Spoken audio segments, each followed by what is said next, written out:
Marvel Crisis Protocol is built as a clean rule set targeted at casual players, but that doesn't mean you can't gain advantage via rules knowledge. Presented for you here are 10 strange rules interactions that I hope will aid you in your games. Number 1. Condition application, dazed, and field dressing.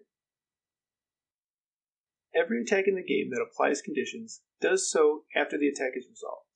This means that if your attack dazes the opponent, they are dazed at the time the condition will be placed. Since dazed characters are immune to special rules, the condition cannot be placed. Why does this matter? Because of the Field Dressing's Tactics card. Field Dressing lets you heal a dazed character 1 and remove the dazed counter, so an attack that applies bleed, for example, would be highly relevant to a character with only 1 hit point. Number 2. Hulk and Field Dressing. Speaking of field dressing, one of the characters that has a very strange interaction with the card is Hulk. Hulk does not have an injured side on his card, but despite this, he still gets dazed when he loses all of his hit points. When you would go to flip his card in the cleanup phase, he becomes KO'd.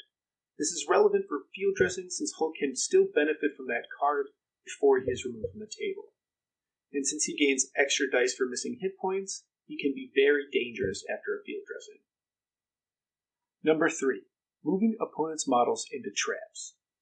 Unlike other miniatures games, when you move or place an enemy's model, they do not count as friendly during this movement. So they can still trigger trap-style abilities on your own models, like Trick or Treat.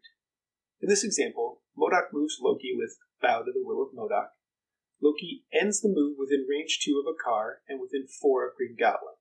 So Green Goblin uses Trick or Treat to throw the car at Loki.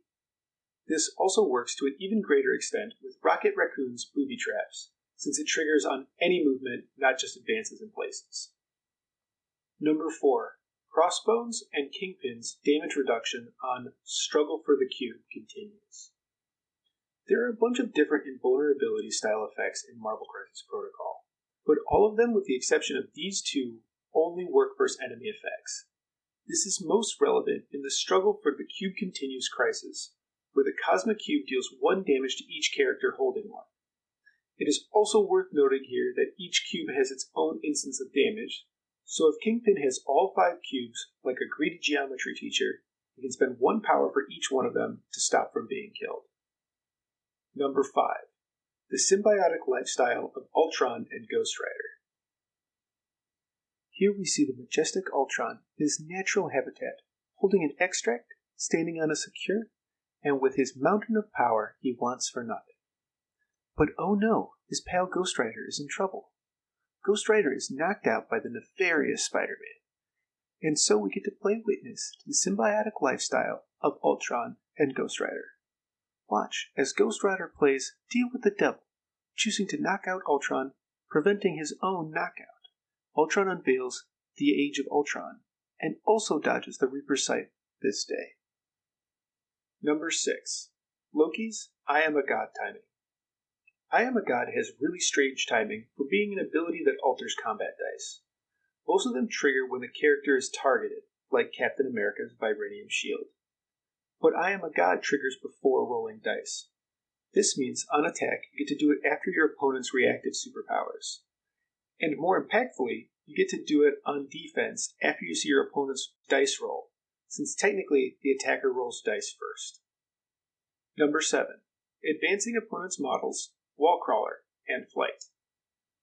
Normally you cannot advance a model over terrain larger than itself. You must instead declare a climb. When an opponent uses an effect that advances one of your models, such as the Mind Stone, they cannot move you onto or across terrain larger than yourself.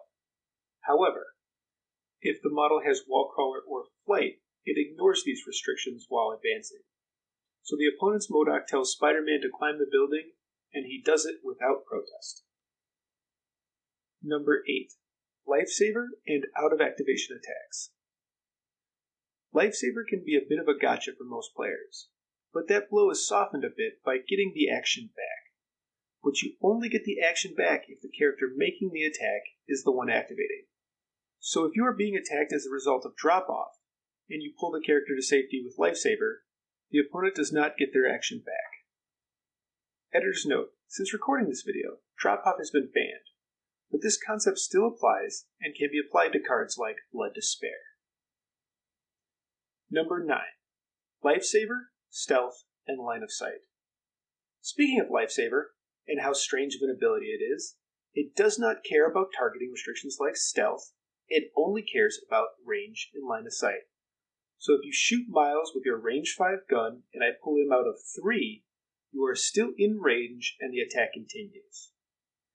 In that same vein, if Dr. Octopus uses his arm lasers to ignore line of sight and shoot Spider-Man through a building, Gwen can lifesaver him out of the attack, since at the end of Lifesaver, the good doctor does not have line of sight. Number 10. Stagger and arch-nemesis. Stagger states when the character activates, its first action must be a shake action. The relevant text from arch-nemesis is, if there is a non-dazed enemy Peter Parker within 3 of this character's first action must be an attack action targeting that Peter Parker if able. Do you notice that they share the exact same timing window? When that happens, the special rules take precedent over core rules. So in this case, arch-nemesis overrules Stagger. I hope that these rules interactions help you in your next game of Marvel Crisis Protocol. If I missed any good ones, make sure to let me know in the comments down below. My channel just switched over to creating Marvel Crisis Protocol content, so if you want to see the next thing I post, make sure to secure that subscribe button. I also have a video where I freehand the No Expectations mural from Into the Spider-Verse. I'm Vincent Curkov, and this has been 10 Strange Rules Interactions in Marvel Crisis Protocol.